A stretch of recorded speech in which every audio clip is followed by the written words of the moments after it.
Нөөцийн махыг зах зээлийн үнээс 10-аас 30% хямд үнээр борлуулж эхэллээ. Махсууны анх дугаар айны хүрээнд нөөцийн махыг өвөлжил түндэрсэн орон нутгаас арилжааны банкуудын их усүрээр бэлтгэн нийлүүлж байгаа юм байна.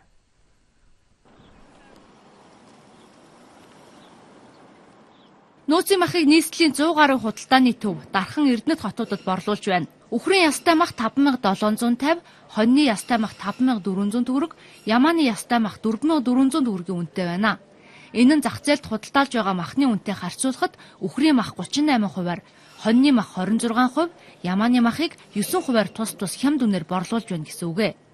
Өвөлжилт хүндэрсэн аймагуудаас мах бэлтгэж байгаа гэдэг нь туранхай малын махыг нөөцөд авч байна гэсэн үг биш болохыг махны холбооноос тайлбарлалаа. Зудтай аймагуд гэхээр заавал туранхай мах гэж бодож болохгүй. Энэ тогтоол 14-р тогтоол бол нэлээд эрт гарсан. Энэ чи үхээр манай малчид бол сайн мэдж байгаа шүү дээ. Энэ жил одоо 100 доллар 100-аас гэж ярьсан. Тэгэхээр өнөө малаа ихэнтлийн нядлаад тэндээ одоо бэлдээд хөлдөө байсан.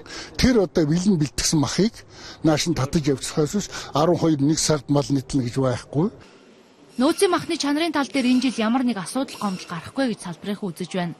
Махыг нядлахаас нь эхлээд худалдааны лангуун дээр эртэл чанарын бүх хяналтыг наривчлан хийж байгаа тухай тэд мэдээллээ.